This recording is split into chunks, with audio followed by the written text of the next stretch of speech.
शंभूराजेंचा बुधभूषण सर्वांना समजणाऱ्या साध्या सोप्या भाषेत जास्तीत जास्त लोकांपर्यंत घेऊन जाण्याचा प्रण करणाऱ्या तुकोबा स्पीकच्या शंभू वर्मन कृत बुधभूषणच्या पॉडकास्ट क्रमांक 85 मध्ये डॉक्टर दिनेश आपल्या सर्वांचं मनपूर्वक स्वागत करतो.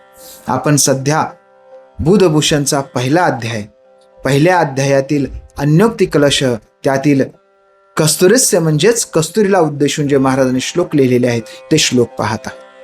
आजचा श्लोक क्रमांक 167 आहे. हा श्लोक असा आहे: जन्मस्थानम न खलु विमलम वर्णनीयो न वर्णो दूरात पुसान वपुषी रचना पंकश करोति यद्यपेव सकल सुरभि द्रव्य वर्गा पवर्गो गह को जानिते परिमल गुणः कोपी कस्तुरी काया. जन्मस्थानम न खलु विमलम, ज्याचं जन्मस्थान असं विमलम म्हणजे खूप आनंदी खूप सुंदर असं नाही. वर्णनीयो न वर्णो, म्हणजे ज्याचं वर्णन सुद्धा करावं वाटत नाही. आज एवढं ते गचाळ दिसत, फार सुंदर दिसत नाही. कारण कुठून जन्म होतो ह्या हरणाचा, कस्तुरी मृगाचा, ते स्थान काही सुंदर नाही. कसा असतो रंग? चिखल लावल्यासारखा. बघा तुम्ही हरणाचा रंग, असं वाटतं की अंगावर चिखल पडलाय, पाणी पडले, ठिपके पडले, तसं सुंदर सोज्वळ असं तो दिसत नाही.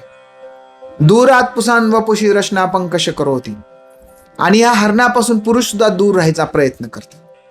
म्हणजे तिच्या शरीराची जी रचना आहे ही कशी आहे तर एकदम चिखलानं भरलेल्या एखाद्या प्राण्यासारखी आहे. सातत्यानं ती धुळ्यानं भरलेली, माखलेली, चिखलानं भरलेली अशीच ती दिसते. आणि एवढी घाण ती दिसत असल्यामुळे पुरुष लोक चांगली लोक तिच्या जवळ जात नाही. जरी असं असलं तरी तिच्याजवळ काय आहे? कस्तुरी आहे. यद्यपेवम सकल सुरभि द्रव्य वर्गा गर्वाह प्रवर्गो, तिच्याजवळ कुणाकडेही नसणारी अगदी सुंदर असा सुगंधाचा खजिना असलेली कस्तुरी तिच्याजवळ आहे. आणि तिचा ती गर्व पण करत असेल कदाचित, किंवा तिच्या या सुगंधाकडे बघून अनेक सुगंधी वृक्षांचं, फुलांचं गर्वहरणही होत असेल. जरी दिसायला अशी असली तरी तिच्याकडे एवढा सुगंधाचा हा ठेवा आहे. पण महाराज सांगतात की को जानिते परिमल गुणः कोपी कस्तुरी काया. कोण जाणते परिमळाचा गुण? कुणाला माहिती आहे? कुणाला कळते ते सुगंध? सगळ्यांना कस्तुरीसारखी काळवलेली कायच तिची दिसून येते. म्हणजे कस्तुरीची जाण करायला कस्तुरीचा पारखी असावा लागतो. सामान्य जनांना ते कळत नाही. ते सगळे कशावर जात? दिखाव्यावरच जात. त्यामुळे तुमच्याकडं त्या कस्तुरीकडे किती जरी, त्या कांचन मृगाकडे किती जरी सौंदर्य गुण असला, सुगंध असला, तरी त्याचा उपयोग होत नाही. तिची हेटाळणीच होते, जरी तिच्याकडे कस्तुरी काय असली तरी. अन्योक्ती कलशामध्ये याचा दडलेला अर्थ असा की बाबा हो, हे जे जग आहे ना, हे सगळं जाहिरातीचे जग आहे. आज मध्ये 12 विद्या, 63 कला आणि 64वी कला ही जाहिरात आहे.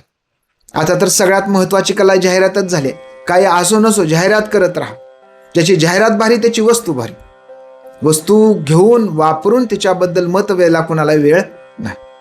जसं शंभूराजे सांगतात की बाबा, त्या हरणाचा रंग बघून, त्याचं जन्मस्थान बघून, त्याचं चिखलानं माखलेलं शरीर बघून, काळवणलेलं त्याचं शरीर, त्याच्या अंगावरची धूळ बघून, एवढं सगळं बघून लोक त्याला धिक्कारतात, त्याच्या जवळ पण जात नाहीत.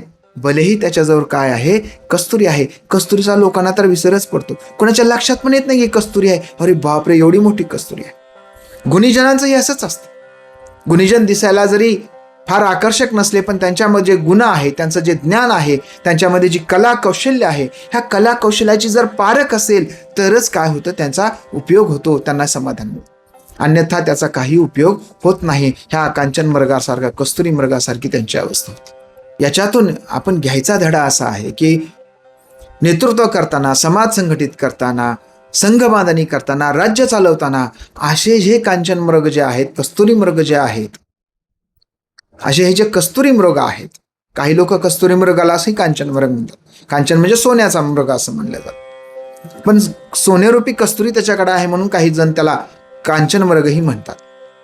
तर हा कस्तुरी मृग प्रमाणे दिसायला किंवा काही दिसायला फार आकर्षक नसले तर त्यांच्या जे जिकडे जे गुण आहे, कस्तुरीसारखं जे कौशल्य आहे, ह्या कौशल्याच्या माणसांची पारख केली पाहिजे आणि त्यांना सोबत घेतलं पाहिजे. आणि हे पारख करण्यासाठीच महाराजांनी हा श्लोक आपल्यासमोर ठेवलेला आहे. लोक पारख करत नाहीत, परंतु जो पारखी आहे, जो नेतृत्व करणार आहे, तो अशा व्यक्तींची पारख करतच असतो.